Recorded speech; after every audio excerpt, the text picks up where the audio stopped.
Hello বন্ধুগণ, আবার সবাইকে আবার একটা নতুন ভিডিওতে ওয়েলকাম। আজকে আমি যেতে চলেছি ঝাড়খণ্ডের সেই সব থেকে উচ্চতম শৃঙ্গে, যার নাম পার্শ্বনাথ, সেই মেঘের দেশে, কুয়াশার দেশে।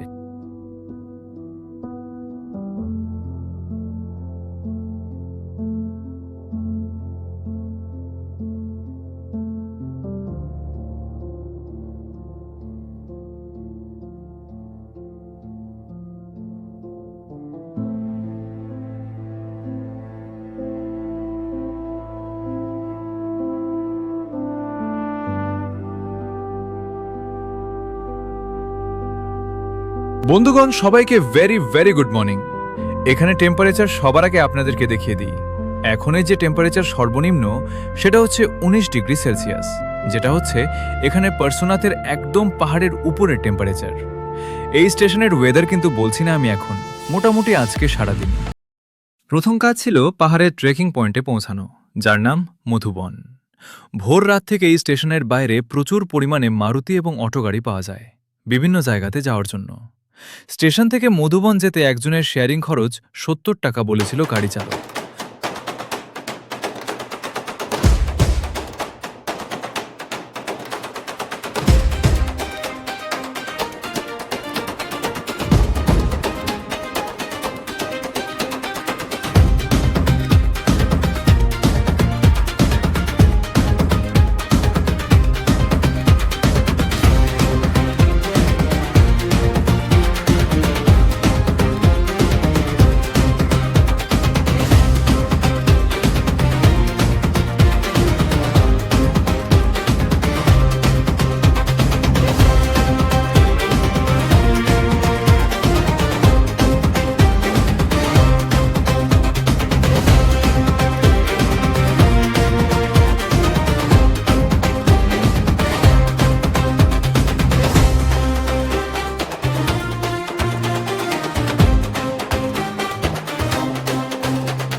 এখান থেকে কোন জায়গায় কত কিলোমিটার সেটা আরেকবার আপনাদের বলে দিই। এখান থেকে পার্শ্বনাথ 9.65 কিলোমিটার জলমন্দির, 10 কিলোমিটার চন্দ্রপুর টঙ্ক, 11 কিলোমিটার গন্ধর্বনালা, 4 কিলোমিটার শীতলনালা, 6 কিলোমিটার। এছাড়া গৌতম স্বামী টঙ্ক 7 কিলোমিটার। তাহলে শুরু হয়ে গেল আবার এক কঠিন চ্যালেঞ্জ, আবারও সেই 27 কিলোমিটার পায়ে হাঁটার অভিজ্ঞতা। সেটাও আবার পাহাড়ি রাস্তায় যতই উপরে উঠব ততই রাস্তা আরও কঠিন হতে থাকবে। তাই নিচে বেশি সময় নষ্ট না করেই বেরিয়ে পড়ি পারাসোনাথ ট্রেকিংয়ে। কারণ যত তাড়াতাড়ি উপরে গিয়ে পৌঁছব ততই তাড়াতাড়ি ফিরে আসা সম্ভব হবে। এই পার্শ্বনাথ পাহাড়ের আরেকটা নাম হচ্ছে মারাং ববরু পাহাড়।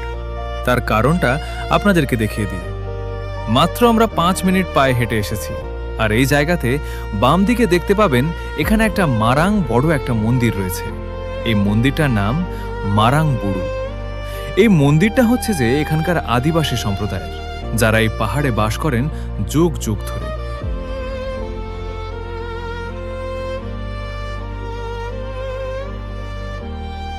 এই রাস্তাতে যাওয়াকালীন কিন্তু আপনারা অনেকগুলো শর্টকাট দেখতে পাবেন। এই রাস্তাটা হচ্ছে বাইক যাওয়ার রাস্তা। আপনারা চাইলে এই জায়গা দিয়ে শর্টকাট নিয়ে পৌঁছাতে পারেন উপরে। এতে সময় অনেকটা কম লাগবে, সেহেতু আমাদেরকে তাড়াতাড়ি পৌঁছাতে হবে উপরে। সেজন্য এরকম শর্টকাটের সাহায্যে আমি নিচ্ছি। আপনারা যারা বয়স্ক তাদের বলবো, হয় বাইক করে আসুন, কিংবা পালকিতে করে যান, কিংবা বাই হেঁটে সমান রাস্তা দিয়ে যান। এই জায়গা দিয়ে রিস্ক নিয়ে উপরে যাওয়ার দরকার নেই। এখানে ওয়েদার আপনারা দেখতে পাচ্ছেন প্রচণ্ড পরিমাণে খারাপ, যখন তখন বৃষ্টি নামতে পারে।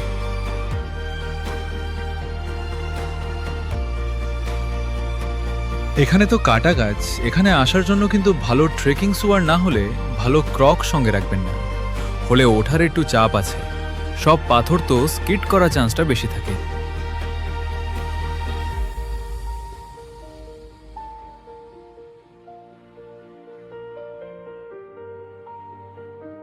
কিছু কিছু জঙ্গলি রাস্তা আছে যেগুলো উপরের রাস্তার সাথে কানেক্ট হয় না। তো এইসব রাস্তাটা দিয়ে যেতে গেলে কিন্তু হারিয়ে যাওয়ার চান্স সব থেকে বেশি থাকে। এখানে কিন্তু গরম এতটুকু নেই, আসলে প্রচণ্ড হারাই জায়গা। তো সেই জন্য উপরে আসতে একটু কষ্ট হচ্ছে।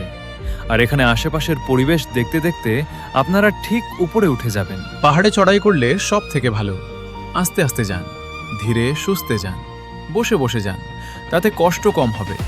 হতে পারে সময় একটু বেশি লাগতে পারে। আর যারা দৌড়দৌড়ি করে যাবে না, তাদেরও একটা না একটা জায়গায় কিন্তু বসে ওয়েট করতে হবে।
কি সুন্দর জায়গা, নিজেই বিশ্বাস করতে পারছি না।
খুব সকালে ট্রেক করা শুরু করলে তাহলে আরামে এই জায়গা ঘুরে আবার রাতে বাড়ি ফেরা যায়।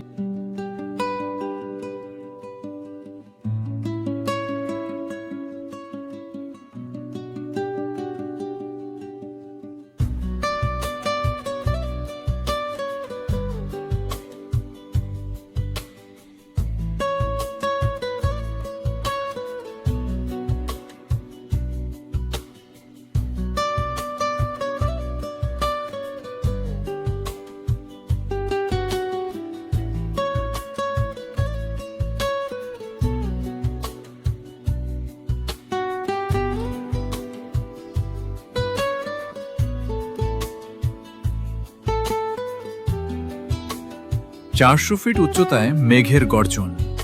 যারা এখানে এসেছে তারা এবং আমি এই জিনিসটা ফিল করতে পারছি। এ এক আলাদা লেভেলের এক অনুভূতি। এই জিনিসের ভাগ হবে না, যা খুশি হয়ে যাক। পার্শ্বনাথ মন্দিরের অরিজিনাল হাইট 1365 মিটার দেওয়া আছে। আমার সামনে এই হলো সেই পার্শ্বনাথের সেই বিখ্যাত পাহাড়, যেটার হাইট 400 ফুটের।